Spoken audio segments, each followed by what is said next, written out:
Good evening, and welcome to the Frick Collection. I am Charlotte Vignon, Curator of Decorative Arts here at the Frick Collection, and I also the organizer of the current exhibition, QuAppelle Don Quixote Tapestries, illustrating a Spanish novel in 18th century France.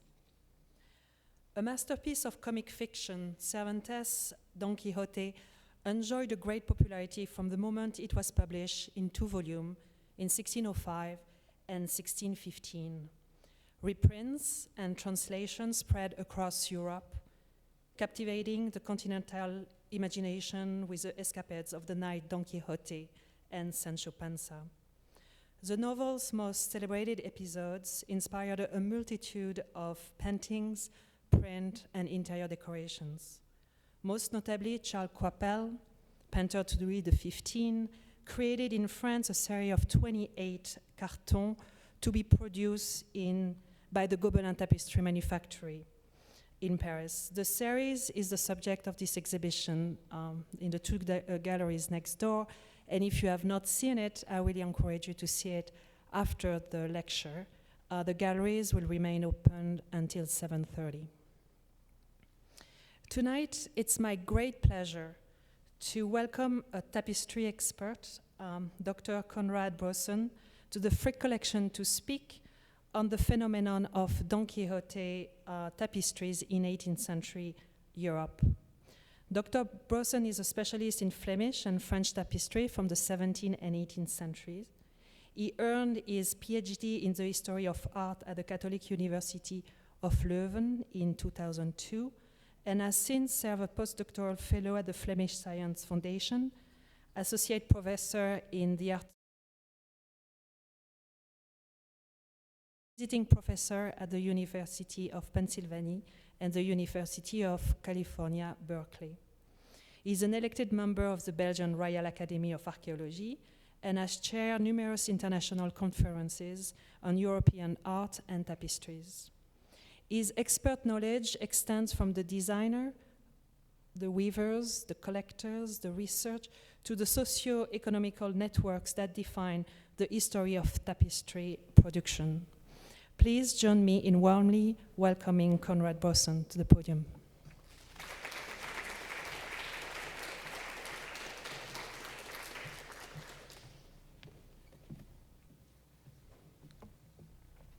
Merci beaucoup, Charlotte, for this kind and generous introduction. I would also like to thank you, Rika and Adrian, for the invitation, your hospitality, and your help. And thank you all for being here tonight or for watching this lecture online. You cannot imagine how excited and honored I feel to be here in this beautiful music room tonight. During my first day in New York many years ago, I developed an instant affection for the Frick. This is such a unique place, a place where exceptional works of art are embraced by an exceptional community of curators, conservators, and art lovers like you. And I'm very grateful and absolutely thrilled to be part of this community for the next 55 minutes. During these 55 minutes, I'm going to talk about Don Quixote fever in 18th century European tapestry. First, I'm going to introduce the tapestry medium very briefly and show you that fever is not too strong a word to describe Don Quixote's popularity. I will try to dazzle you not only with images of wonderful tapestries, but also with facts and figures to demonstrate the omnipresence of the knight errant in 18th century European tapestry. These facts and figures will prompt a straightforward question: why? Why so many sets? How can we explain this fever? Even though a great man once said, "Fools give you a reason, wise men never try," I will try to answer this question in the second and larger part of my lecture. I will zoom in on the Quixote sets that were woven in Brussels and Paris, and I will address the question from the vantage point of the people that decided to market Don Quixote sets. For they are the reason why we are here tonight. They produce the pieces that star in Charlotte's simply delightful exhibition. By the way, I think that the exhibition catalog is also a gem. A quick word of warning before I proceed. This lecture is about Don Quixote, but like the novel itself, it is also about la condition humaine, the human condition. And so it is about love. The heroes of my lecture certainly loved tapestry, not in the least because tapestries were their meal ticket. The Frick family had 2 Brussels Don Quixote tapestries, which are included in the exhibition, and they seem to have loved them. As you can see on this slide, they realized that the pieces presented an excellent backdrop for the celebration of love. I too love tapestry, because tapestries are the most beautiful, most intriguing works of art, but also because the medium is such an inviting and rewarding research playground. As it happens, we have a handful of leading tapestry experts with us tonight. We have Charissa Bremer-David from the Getty, we have Elizabeth Cleland from the Metropolitan Museum, and Lorraine Carafel from Parsons, and I'm sure they will all agree. Personally, I like the sandbox best. I like digging for archival documents. For these archival documents allow us to breathe life into the tapestries. And that is exactly what I would like to do tonight. However, you all know that love can easily turn into feverish obsession. If you really want something, you might even decide to steal it.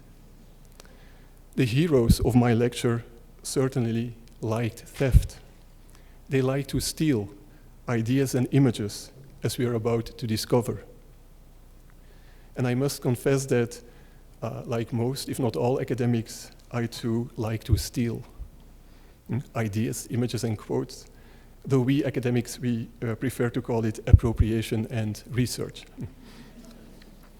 Right, so we have love and theft, and Don Quixote and tapestry. Tapestry is a tricky medium. There's lots of lingo, for example, and thus we risk a Babel-like confusion. In order to avoid this, I have included a Tapestry 101 to get us all on the same page.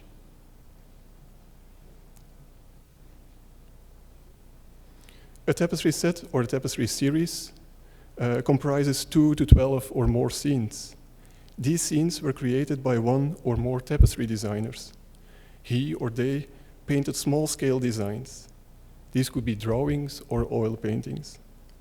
Most designs have disappeared throughout the ages, as they were usually not intended as finished works of art.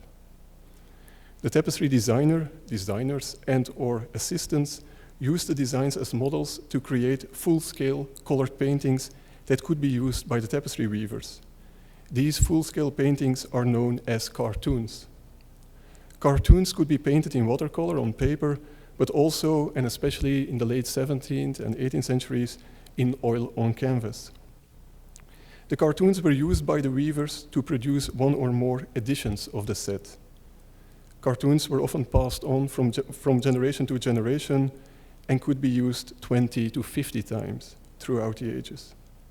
So the cartoons were working tools, and they were never regarded as works of art.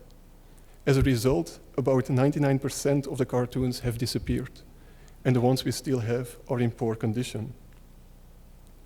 Editions were usually not identical because different buyers had different wishes and demands. Thus, the number of tapestries could be different from one edition to another, just like the dimensions of the tapestries and the borders of the pieces. Sadly, the vast majority of editions have not survived intact. By choice or by chance, throughout time, editions were split up into smaller groups of tapestries and isolated tapestries.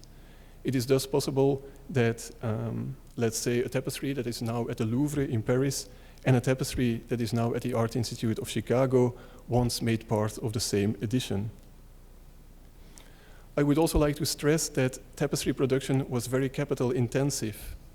First, it was exceptionally time consuming, so the labor cost was more than substantial. Second, the investments in designs and cartoons were heavy. In the early 18th century, a set of cartoons cost as much as 2,000 to 2,500 guilders. A new coach, which was a type of transport for the elite, cost 1,000 guilders. So one set of cartoons, 2 cars.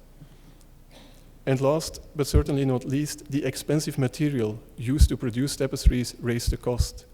Weavers always used colored weft threads and often silk threads, and sometimes they also included precious silver and gilt metal-wrapped threads. An edition comprising 8 tapestries costs about 4,000 guilders. So one edition, 4 cars. Finally, tapestry production was very risky. Information shortages and information asymmetries made it very difficult, if not impossible, to develop long-term business strategies. In addition, the recovery of the invested capital was usually slow and often uncertain. People that had commissioned an edition often postponed payment, and sets made on spec could remain unsold for months and even years. And this problematic recovery of investments obviously created a heavy burden on future activities. So next time you see a tapestry, be amazed by its artistic power, but also by the people behind the tapestry, the people that managed to overcome all challenges and difficulties. Much more can be said about the medium. I think I could go on for days, actually. But I think this general background information should suffice to understand and hopefully enjoy the rest of my lecture. So let's go back to this Don Quixote fever and let's try to gauge some temperatures. 29,900. 29,900 square feet, that is. According to archival documents, this is more or less the surface of the 200 or so Don Quixote tapestries after designs by French painter Charles QuAppelle woven in Paris during the 18th century, a couple of which are included in the exhibition. Okay, show of hands, who thinks these are simply wonderful tapestries? Yeah, I told you the Frick audience has great taste. About 9,000 square feet. This is a guesstimate of the surface of Don Quixote tapestries woven in Brussels during the 18th century. Different Brussels painters designed 3 sets that were woven in different workshops. A first series was designed by Jan van Orly and Augustin Coppens. Another one by Louis Granger. At least I think the second series can be attributed to Granger. The 2 Brussels Quixote tapestries that belong to the Frick collection, this is one, belong to the 3rd series, which was designed by Philippe de Hont. And I'm sure you will agree that these are also very beautiful pieces. The Parisian set and the 3 Brussels sets can be regarded as a coherent group of Don Quixote sets, as I will demonstrate in the second part of this lecture. But first, I would like to show you that there were additional sets.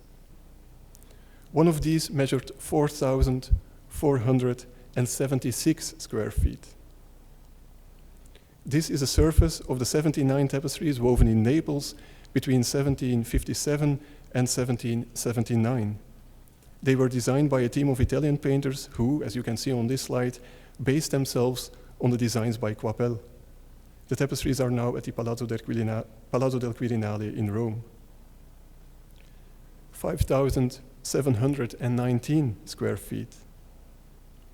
This is a surface of the 43 tapestries after designs by Italian painters Andrea Procaccini and his assistant Domenico Mariassani that were woven in Madrid from the 1720s onward. The tapestries all belong to the collection of the Spanish crown. 1,512 square feet. This is a surface of the 10 Quixote tapestries after paintings by Charles Natoire, woven in Beauvais in France in the late 1730s and early 1740s. These are details of 2 of Natoire's paintings. And finally, the knight errant also found his way to Flemish and French production centers specialized in pieces of lesser quality, Aubusson, Oudenaarde, and Lille. It is difficult, if not impossible, to guesstimate the surface of the Aubusson, Oudenaarde, and Lille pieces, but I think it is safe to say that the grand total, the sum of all Don Quixote tapestries woven in Europe in the 18th century, equals at least 60,000 square feet, at least. 60,000 square feet. Let's say that we would like to cover all Don Quixote tapestries with copies of this famous painting. How many copies do you think we would need? Anyone? 60,000. Well, we would need about 13,700 copies. These are 1,500 copies. These are 6,000 copies. And these are the 13,700 copies we need. This equals 3,150 copies of Bellini's marvelous St. Francis in the Desert, and it is slightly more than the size of a football field, including the end zone. I don't like crowds, so I've never been inside a football stadium, but one day I'm going to overcome my phobia just to imagine that the crowds are cheering for the endless amount of Don Quixote tapestries covering the field.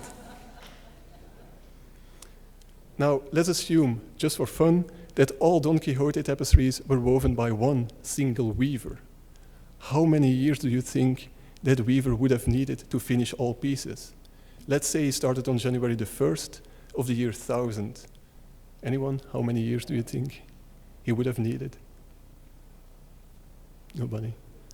Well, he would have needed about 940 years to execute all Don Quixote tapestries, if he worked each and every day of each and every year.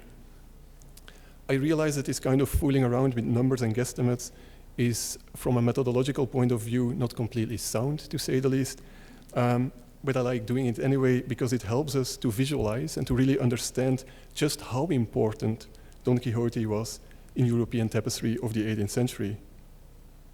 And so the omnipresence of the knight-errant prompts a logic question: how can we explain this fever?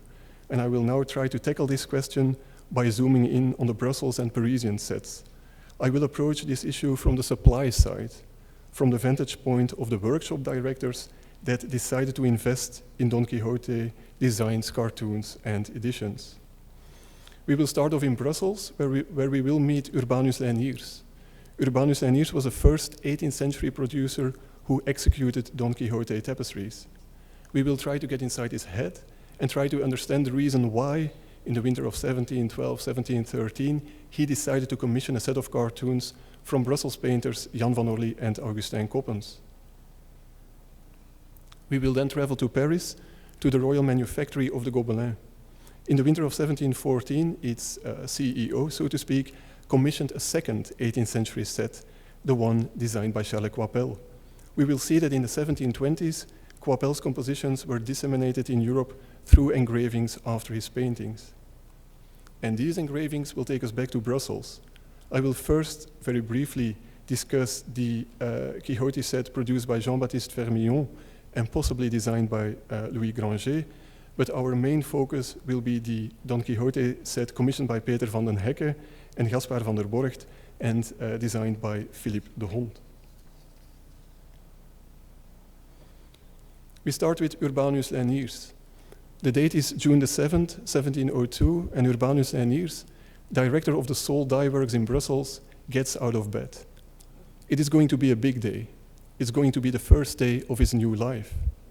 Since the age of 12, Urbanus Leyniers had been working in the Leyniers Dye Works, which had been established in the 16th century.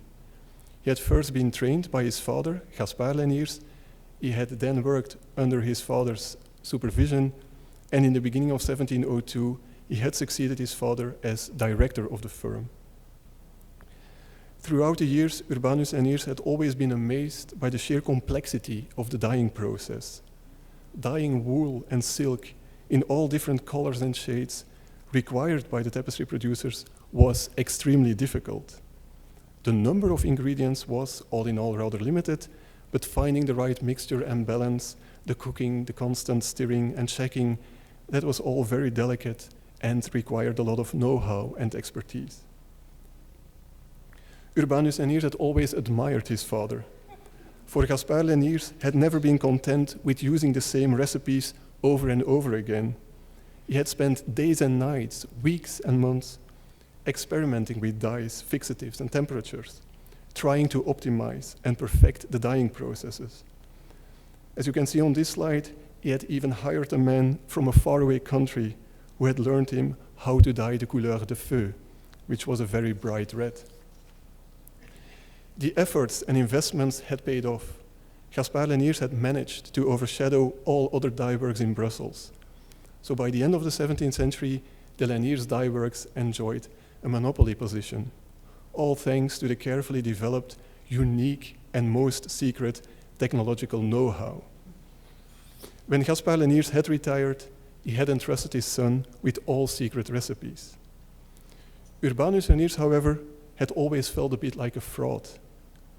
He had never liked the dye works. The work was tedious and smelly. Dyeing required a lot of urine. And Urbanus Leniers had no desire whatsoever to spend his life as director of the dye works. And so he decided to hire a replacement, a daily manager, someone who could oversee the production. He had found a perfect candidate, a young man named Jan Brink, who had been trained as a dyer in Holland. Leniers and Brink had drafted an employment contract, and they had arranged to meet at the notary public and to authenticate the contract on June the 7th, 1702. So today would be the first day of his new life. But Urbanus Leniers did not feel happy or relieved. In fact, he felt anxious and ashamed. Within a couple of hours, he would have hired Jan Brink as director of the dye works, which means he would have to give Brink the little book containing the secret dyeing recipes. He would have to disclose the company's DNA. And for days now, there had been a voice inside Leniers' head saying that this was a very foolish thing to do. And the voice got stronger by the minute. What if one day Brink would decide to open his own dye works, using all secret recipes, which were so carefully developed by Gaspard Leniers? For days now, Urbanus Leniers had avoided being in the same room as his old and ailing father, feeling nothing but guilt and shame, as he had not found the nerve to inform him about a quite dramatic decision to hire an outsider. But it was either taking this gamble or remaining chained to the dye works for the rest of his life. And so Urbanus Leniers had breakfast and walked to the notary public, where he found Jan Brink waiting. The notary public read the contract. This is the contract. And Leniers and Brink signed the document. You can see their signatures on the last page. Urbanus Leniers may have felt a bit relieved and reassured after signing the document, because the contract was very restrictive. Basically, it made Jan Brink a prisoner of Urbanus Leniers, albeit one that was paid handsomely. It was stipulated over and over again that Brink could never, ever take the recipes and start his own dye works. Can you guess what happened next? Yeah, about 10 years later, Brink committed a breach of contract, and he tried to open his own dye works. As you can see on this slide, where it says that Jan Brink pretendeert te komen in het verversambacht, that Brink tries to become a master in the corporation of dyers. Of course, Urbanus Leniers immediately went to court, waiving the 1702 contract. And what followed was a long legal battle. Leniers tried his utmost to prevent Brink from realizing his plan, claiming, for example, that Brink was not capable of delivering high-quality products, which rings hollow, of course, seeing that Jan Brink used the tried and tested recipes of Leniers. In the end, Brink came out on top and started his own production. What made things even worse for Urbanus Leniers was that all Brussels tapestry producers had sided with Jan Brink. So by the beginning of 1712, Leniers had lost not only his monopoly, but also all his clients, and that must have hurt. However, Urbanus Leniers struggled up to his feet, as you can see on this slide, and he did something that would really shape the course of Brussels tapestry. Driven by an appetite for revenge, he rallied a handful of investors, and in the spring of 1712, he opened a new tapestry workshop. And his ambition was crystal clear. He wanted to have a tapestry workshop so powerful that it would simply obliterate those of his former clients who had knifed him in the back by supporting Jan Brink. Remember, there was a lot of money and risk involved in setting up a new tapestry workshop, so Laniers did his homework and explored the tapestry landscape to find out what kind of sets tapestry buyers liked. Laniers was very familiar, of course, with Brussels tapestry. Since the late 17th century, the Brussels scene was dominated by a handful of tapestry producers, the most important being Judocus de Vos, Frans van den Hekke, and Gaspard van der Borgt. They produced numerous sets designed by Jan van Orly and the landscape painter Augustin Coppens. Jan van Orly and Augustin Coppens, who always joined forces, embodied a very sophisticated and highbrow neo-Baroque style. Sets created by Van Orly and Coppens usually depict stories from the Bible, mythology, or ancient history, and they are loaded with references to 16th and 17th century Flemish, French, and Italian tapestry design and painting. On this slide, you see a Venus and Adonis tapestry designed by Van Orly and Coppens and produced by Judocus de Vos. And when you see a composition like this, Titian and Albani spring to mind, obviously. One of the most appealing and charming features of this encyclopedic aesthetic are the atmospheric, dreamy landscapes by Augustin Coppens. These landscapes are like a door to a still and timeless reality beyond the reality of the room. Okay, in addition to the competition in Brussels, Urbanus and Laniers also had to factor in the market power of the Manufacture Royale de Tapisserie de Haute et Basse Lys en la ville de Beauvais. And it was this man, Jean-Baptiste Colbert, Prime Minister of Louis XIV, who had decided to open a royal manufactory of tapestry in Beauvais, located about 50 miles north of Paris. Now, the word royal might be a bit misleading. The manufactory had always been a private undertaking that had received fairly little support from the French crown. After a problematic start, it had managed to secure a segment of the European tapestry market in the last years of the 17th century and the beginning of the 18th century. It had even managed to infiltrate the market in Brussels, which was quite a remarkable feat. The series that had put Beauvais really on the European tapestry map was this series, Les Grotesques d'après Bérain. The set had been woven over and over again from the late 1680s onward. It was created by a team of painters and designers who based themselves on the playful and whimsical work of the architect and designer Jean Bérain. As you can see, the series was very different from contemporary Brussels tapestry. First, the compositions do not show landscapes, but portico settings filled with small exotic animals and acrobats, actors and musicians. In contrast to the contemporary Brussels tapestries, there is no attempt whatsoever to open up the wall. On the contrary, the warm and dominating background seems to be putting an airtight seal on the room. It is possible that there is a world beyond the tapestry, but we are not invited to explore that world.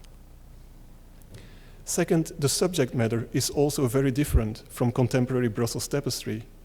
Instead of taking stories from the Bible, mythology, or ancient history, the Grotesque series takes its inspiration from the streets, from the immensely popular Commedia dell'arte, from the ambience experienced at the annual fairs in Paris. These fairs, which lasted a handful of weeks, were visited by the broadest possible audience. All socio-economic groups flocked together. Even the king went to the fairs. People could see acrobats, they could see plays, they could drink, they could dance, they could gamble. Basically, for the duration of the fairs, they could assume a different identity. It's like going to Las Vegas. And even the king went to Las Vegas. The Grotesque series can be regarded as a visual equivalent to this playful, aristocratic behavior. It was sophisticated, but also street smart. So the set presented the elite with the opportunity to enjoy the rowdy energy of the street and the fairs in the privacy of their homes. It is an absolutely dazzling and delightful series. I believe it is safe to say that around 1700, this series changed the attitude toward tapestry, the ways in which people understood, used, and appreciated the medium. Unfortunately, I will never ever be able to buy a grotesque tapestry, but I'm scheming to steal one, possibly one from the Getty. So yes, that will be me. In short, Urbanus and Eers must have reached the following conclusion. 1, people liked neo-Baroque Brussels tapestries because they depicted wide landscapes and they referenced European art history. 2nd, they liked lowbrow and amusing themes. Now, we know that Urbanus and Eers had been trained as a dyer, as some sort of chemist, someone who thought about combining elements to create a new and powerful product. And when he decided to unleash his rage upon the Brussels tapestry producers, he did something very similar. He took the best of both worlds. He decided to stay faithful to the wide and timeless landscape settings and to the wink to pictorial tradition, but he also decided to go street, to forget about highbrow themes lifted from history, mythology, and religion, and to choose a light-hearted, playful, and popular subject instead. And that was the story of Don Quixote and Sancho Panza, of course. First, the story would give him plenty of opportunities to depict wide landscapes, seeing that most iconic scenes were set outside. Second, the story was firmly anchored in the collective cultural memory of the European elite. Everybody in Europe who could read had read Don Quixote. Part 1 of the novel, first published in 1605, had been an immediate success. 4 reprints had been issued in Spain in 1605, and within a few years, editions had appeared everywhere in Europe. The second part of the novel was published in 1615, hence the birthday party organized by Charlotte, and it had enjoyed as much success as part 1. In addition to these and other editions, translations and adaptations had quickly found their way to European audiences. Everybody had read Don Quixote, everybody had seen Don Quixote. A Dutch translation, including 26 engravings, had been published in 1657, and from then onward, editions and translations usually included at least a handful of illustrations. In this period, roughly around 1670, the Knight Errant had also made its first appearance in a tapestry series. This set was designed and woven in London. It is freakishly brilliant, I think. This piece is in the collection of the Metropolitan Museum. It is not on view. Soon. Okay. The moment you decide to hang it, I will jump on a plane to New York, and who knows what happens next. Anyway, more illustrated editions and translations appeared in the first years of the 18th century. Interestingly, by then, the image of Don Quixote and the way in which his adventures were read and understood were starting to change vis-à-vis the 17th century. 17th century audiences had liked Don Quixote and his boorish peasant because of their madcap antics, fighting windmills that he believes to be ferocious giants, fighting flocks of sheep that he believes to be the army of the great emperor Alifanfaron. The wannabe knight was nothing but a buffoon, a madman who belonged in a farce. Audiences showed no pity. Without remorse, they zoomed in on the filthy and on the obscene, on the pain and suffering, on the many, many beatings, thrashings, and humiliations. Here we see Don Quixote and Sancho Panza vomiting violently, and you can also see Sancho Panza relieving himself. In her most engaging introduction to Charlotte's exhibition catalogue, Edith Grossman highlights the fact that while the story of Don Quixote begins as a somewhat confused and ill-constructed work full of low comic slapstick, a slow change takes place as the story unfolds. Don Quixote and Sancho Panza stop being one-dimensional buffoons, and they start to reflect the complex motivations and virtues of real human beings. Interestingly, by the beginning of the 18th century, readers and artists alike began to understand and to focus on this more refined dimension of the deluded gentleman and his faithful squire. Obviously, Don Quixote was still seen as a muddle-headed and ridiculous fool. At the same time, however, he was beginning to look strangely noble. So in other words, in the beginning of the 18th century, Don Quixote witnessed a slow shift of what has been called the comedy of correction, that is laughing at, to the comedy of forgiveness, that is laughing with. Indeed, Don Quixote and Sancho Panza started to elicit compassion or sympathy. The burlesque humor was no longer enjoyed for its own sake. It also triggered some sort of self-contemplation. Reading Don Quixote and thinking about his adventures meant thinking about desire and self-deception, about the endless and ill-fated search for gratification and love. So these themes, man's attempts to struggle with and manipulate the world around him, man's attempts to flee from the world, man's attempts at self-fashioning, and the comic consequences of all these attempts recall the themes of another cultural icon that is the Commedia dell'arte. Like Arlecchino fights Goliath, Don Quixote fights his impossible battles. So in short, for a tapestry producer trying to make a splash on the European tapestry market, a tapestry producer like Urbanus Leniers, investing money in a set of cartoons depicting the story of Don Quixote was a very smart thing to do.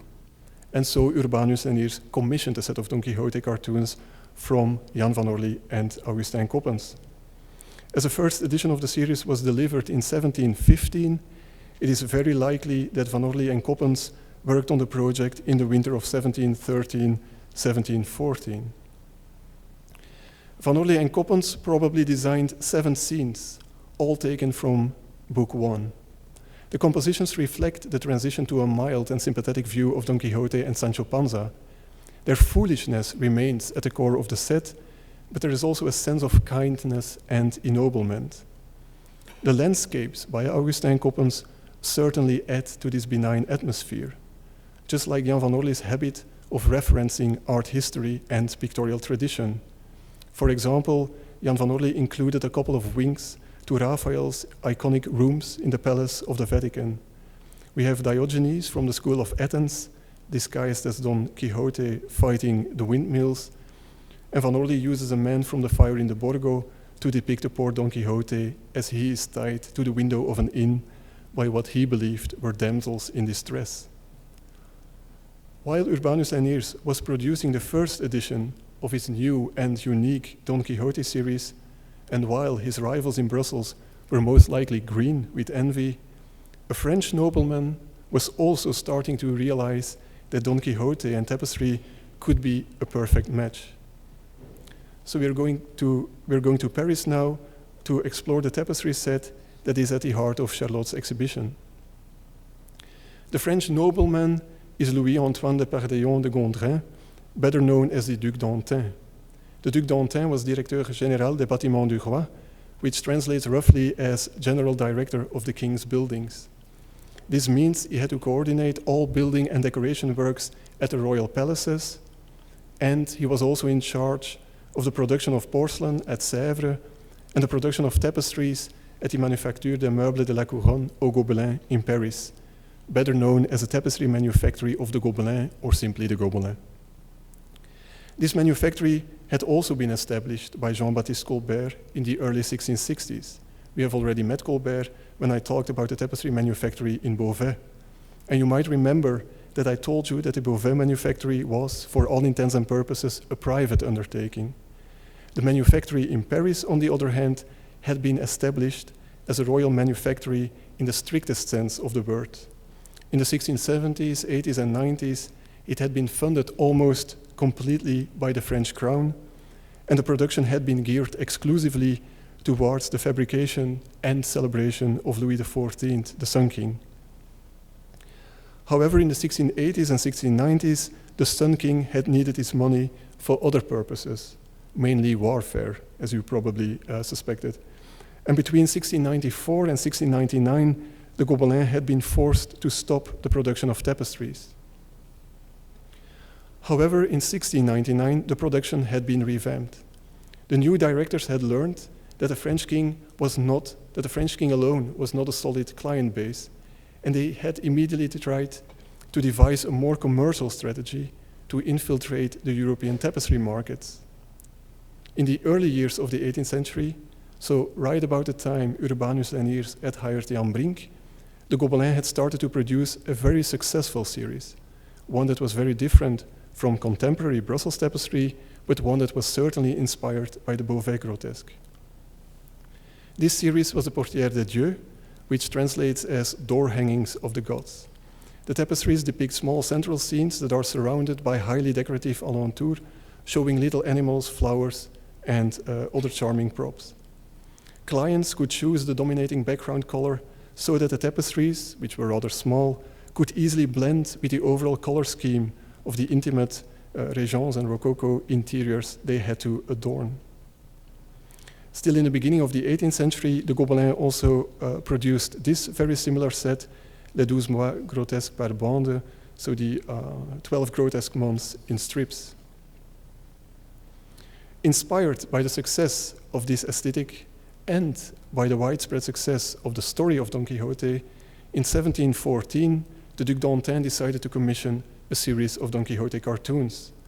These cartoons were executed by a team of painters and designers, Charles QuAppelle, Jean-Baptiste Blain-Fontenay, Claude Audran III, whose name fell off the slide, and Pierre-Jos Perrault.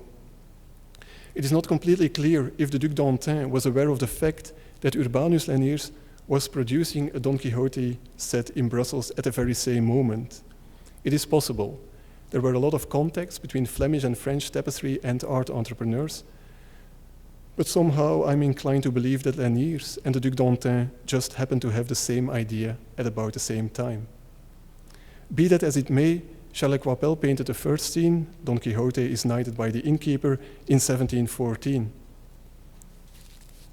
Jean-Baptiste Blain-Fontenay and Claude Audran III meanwhile created designs for the alentour. For the Don Quixote set, had to build upon the successful decorative scheme of the Portière des Dieux and the 12 grotesque months in strips.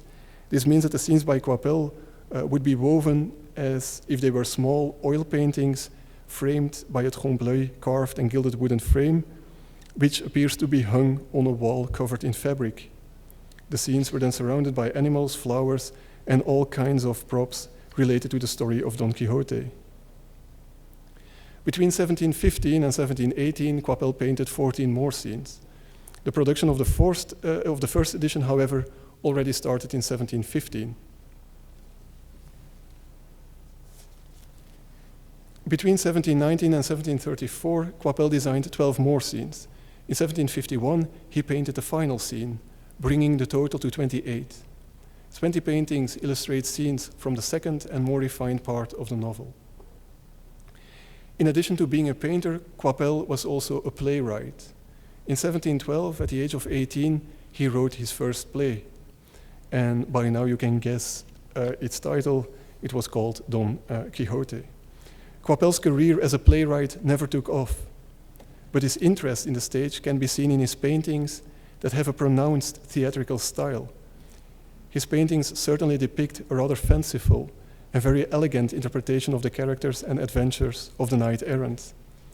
The scenes, usually slightly crowded and often framed by curtains, are set in lofty interiors and Baroque landscapes and gardens that are far more reminiscent of Versailles than of Spanish austere landscapes. Surrounded by the refined alentour, the tapestries have exceptional decorative qualities. The interplay between mock paintings and mock textiles and the very effective decorative details enlivening the tapestries produce a very powerful and even challenging dynamic. What is real and what is fantasy? The tapestries succeed in blurring this distinction. Like Don Quixote, like Sancho Panza, we are challenged to ask ourselves what is real and what is not. And then we realize nothing is real. There are no paintings, there are no textile fabrics, there are no flowers and medallions surrounding the oil paintings. It is tapestry and nothing but tapestry. This formula proved to be exceptionally successful.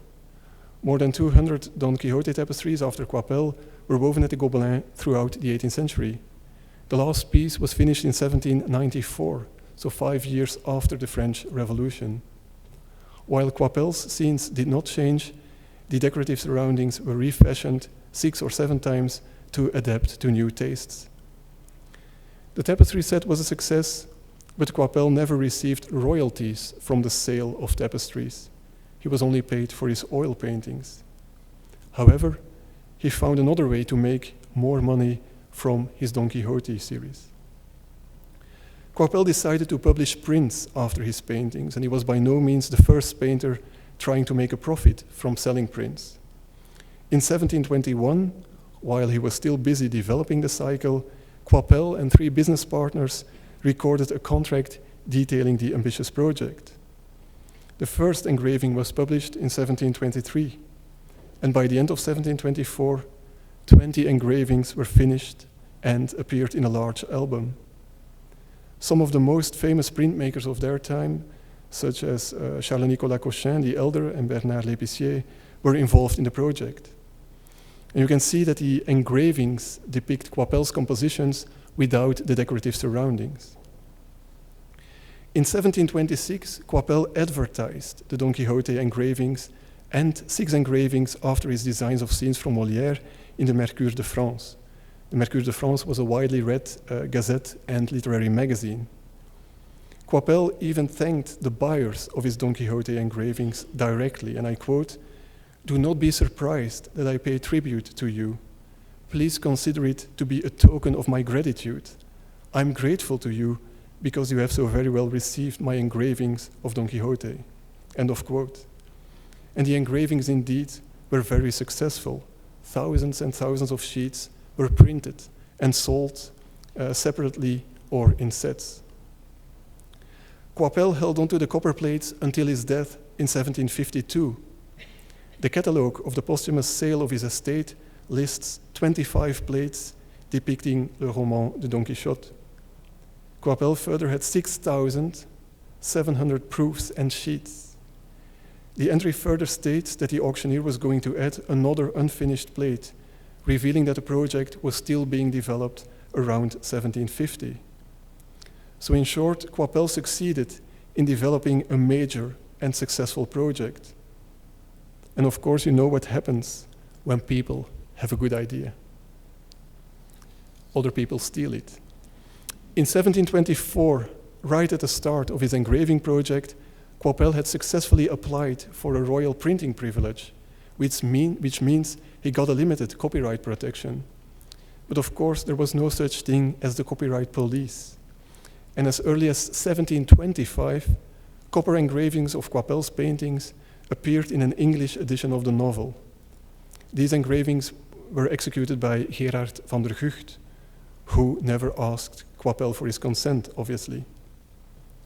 In other words, from 1724 onward, QuAppelle's Don Quixote was already in the public domain. Everybody had easy access to the compositions. Everybody could steal the compositions.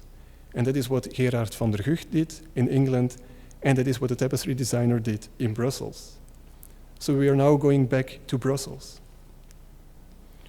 According to an archival document, Urbanus Leniers had already produced 6 editions of his Don Quixote series by 1725. So the series had proven to be an absolute winner. Meanwhile, however, the rivals of Urbanus Leniers had been brooding about a counter-move. One of them was Jean-Baptiste Vermillon. Vermillon, a somewhat shady figure on the Brussels scene, also tried to capitalize on the success of Don Quixote, and he commissioned a set of cartoons himself.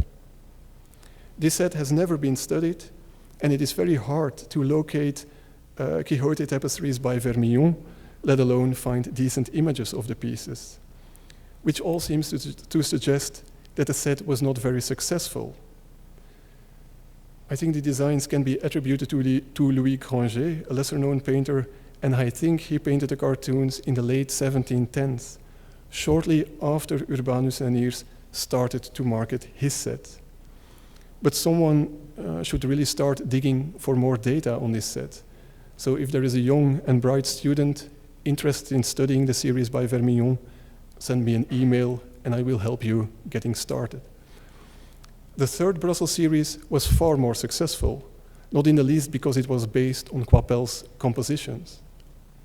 When Gaspar van der Borgt and Peter van den Hecke, neighbors, brothers-in-law and friends, saw the engravings after QuAppelle's Don Quixote, the French ones published in 1724, or perhaps the English ones published in 1725, when they saw the engravings, they immediately realized that the compositions presented an exceptional opportunity. Van den Hecke and van der Borgt joined forces and commissioned a new Don Quixote series, one that recycled the scenes by QuAppelle. Brussels history and landscape painter Philippe de Hond was hired to execute the designs and cartoons, and he created an 8-part set that was woven at least 6 or 7 or 8 times. 2 tapestries produced and signed by Peter van den Hecke are in the Frick collection, and they are duly included in the exhibition. In the exhibition catalogue, it is claimed that the series was created around 1730, 1745, and then there is a footnote referring to one of my publications. And yes, I made the same claim a while ago, but I'm now thinking that my argument was a trifle on the thin side. I must confess that I managed to make a lot of mistakes in my short career. Overall, I think I would give myself a C- right now. I now believe it is quite possible that Van den Hecke and van der Borgt decided to invest in the cartoons shortly, if not immediately, after the engravings appeared in 1724.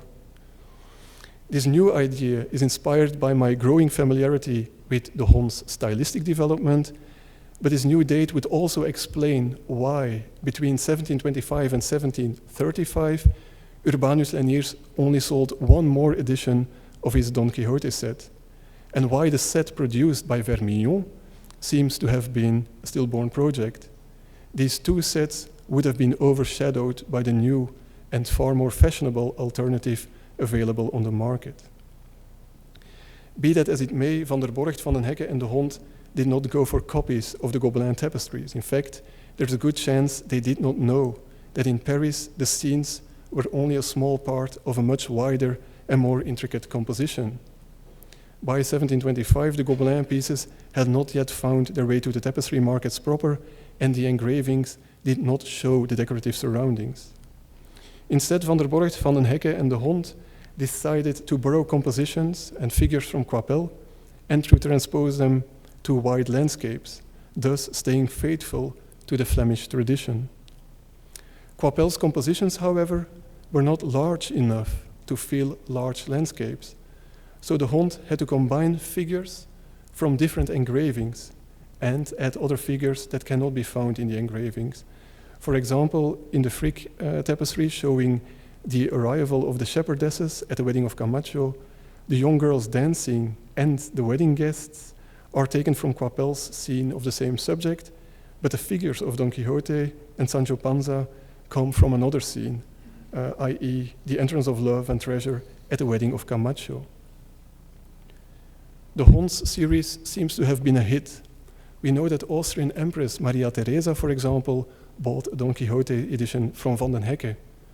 Interestingly, and perhaps somewhat surprisingly, French King Louis XV also liked this Flemish appropriation and adaptation of QuAppelle's compositions. In 1748, the French court bought a 7-part edition of Van den Hecke's Don Quixote set, and the two Frick tapestries made part of this French edition. So they have a royal pedigree, which makes them very exceptional. With this set, Van den Hecke and Van der Borgt certainly challenged Urbanus Leniers, and they made sure to rub salt into the wound.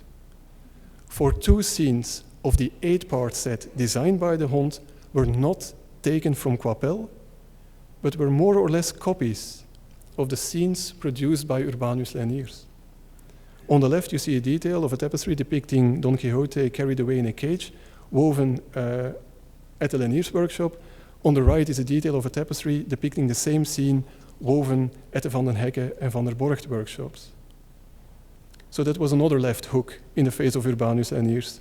First, Brink had stolen his recipes, now Van den Hecke and Van der Borgt stole his compositions. But if anything, Leniers was a man of great resilience. He tried to update his series. he commissioned 2, possibly 3, more cartoons from an unidentified tapestry designer, possibly Jan van Orly. Unsurprisingly, these 2 or 3 compositions were based on the engravings after QuAppelle, though the designer showed more creativity in using QuAppelle's compositions than de Hond had done. And with this counter move by Urbanus Laniers, we have reached full circle. We started this story in 1702 when Urbanus Laniers hired Jan Brink as director of the Laniers dye works. Brink stole the secret dyeing recipes, and with the help of the Brussels tapestry producers, he managed to set up a new dye works in 1712. This knocked Laniers against the ropes, but he stumbled to his feet and started a new tapestry workshop. Recognizing the contemporary love for Flemish landscapes and for subject matter orbiting around self-deception and self-fashioning, Laniers decided to commission a Don Quixote series from Jan van Orly and Augustin Coppens in the winter of 1713 and 1714, and the set was an instant success. At about the same time, the Duke Dante, director of the Parisian Gobelin tapestry manufactory, also realized that Don Quixote was a dream candidate for a new tapestry series. Following the successful decorative scheme of the Portière des Dieux and the grotesque ones in strips, he commissioned a highly decorative set from Blain, Fontenay, Audran, Perrault, and QuAppelle. QuAppelle's love for money and fame pushed him to publish Don Quixote prints. Unsurprisingly, shortly after their publication in 1724, the compositions were stolen by other people who also liked Don Quixote and money and revenge, in the case of Peter van den Hecke and Gaspard van der Borcht. They asked Philippe de Hond to recycle and integrate a number of QuAppelle's compositions into new tapestry designs featuring wide landscapes. Along the way, they also stole some compositions woven by Urbanus Laniers. Laniers, however, refused to give in. Like Van den Hecke and Van der Borcht, he took a couple of compositions from QuAppelle and also had them transformed into new tapestry cartoons. And so love and theft fueled the dynamic that led to the many, many Brussels and Parisian Don Quixote tapestries. Love and theft also fueled this lecture. I could only show images of the brilliant Don Quixote tapestries. Charlotte, on the other hand, managed to group some of them here at the Frick. So I would suggest that you all leave this room as quickly as possible and rush to the galleries. Thank you.